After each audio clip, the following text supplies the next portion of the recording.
Our world is filled with conflicting opinions and perspectives about many things. And the clash of opinions and perspectives leads many people to despair about the possibility of finding any truth. But the ancient philosopher Aristotle saw in the conflict of opinions not a reason to despair about finding truth, but precisely an opportunity to find it.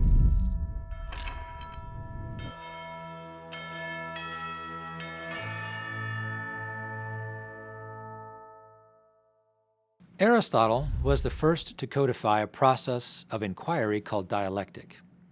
It was a form of investigation he had learned from his predecessors. Aristotle thought that all human beings were born into an ocean of truth, and no one is so ignorant as to have no truth. The problem is that we have a great deal of truth, but it is out of order in our experience and in our minds. That is why there are so many conflicting opinions about things.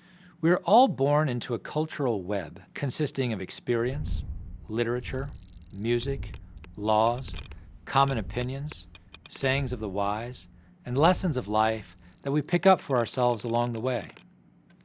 As we grow in understanding of the world, we always run into difficulties or puzzles about things.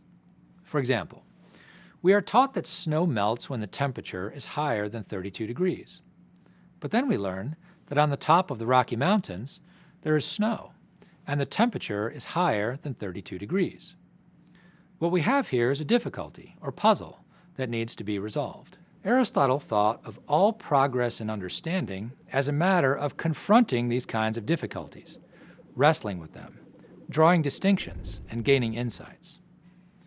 In the example of snow, we need to distinguish between temperature at sea level and temperatures at higher altitudes and discover the difference that barometric pressure makes in the melting of snow. Down through the centuries, Christians have faced similar difficulties and puzzles, confronting them both in the sources of divine revelation and in the philosophical tradition.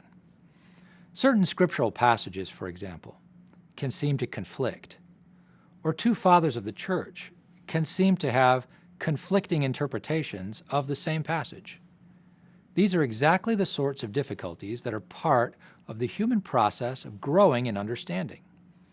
What we need to do is to let the sources of revelation and the wisdom of the philosophers speak to us, and confront the puzzles and difficulties they pose, and wrestle with them, and draw distinctions, and acquire new insights. When the texts of Aristotle were rediscovered in the West in the High Middle Ages, the process of dialectic that he codified was rediscovered as a tool for systematically working through puzzles and difficulties. But now, the process of dialectic was used by Christians to work through the puzzles and difficulties confronting us in the sources of divine revelation and the wisdom of the philosophers. And the result was a new form of theological inquiry that we find in the scholastics and especially in Thomas Aquinas. This is the history behind the format of the disputed question we find in his works. First, we pose a question. Second, we confront puzzles and difficulties. Third, we draw distinctions in order to acquire insights. Then, we're in a position to address our original difficulties. The calling of St. Thomas Aquinas was to pose all the most relevant questions, face all the most relevant difficulties involved in each question, and draw all the relevant distinctions. That was his intellectual achievement. And for the most part, his answers are perennial truths. For readings, podcasts, and more videos like this, go to Aquinas101.com. While you're there, be sure to sign up for one of our free video courses on Aquinas. And don't forget to like and share with your friends, because it matters what you think.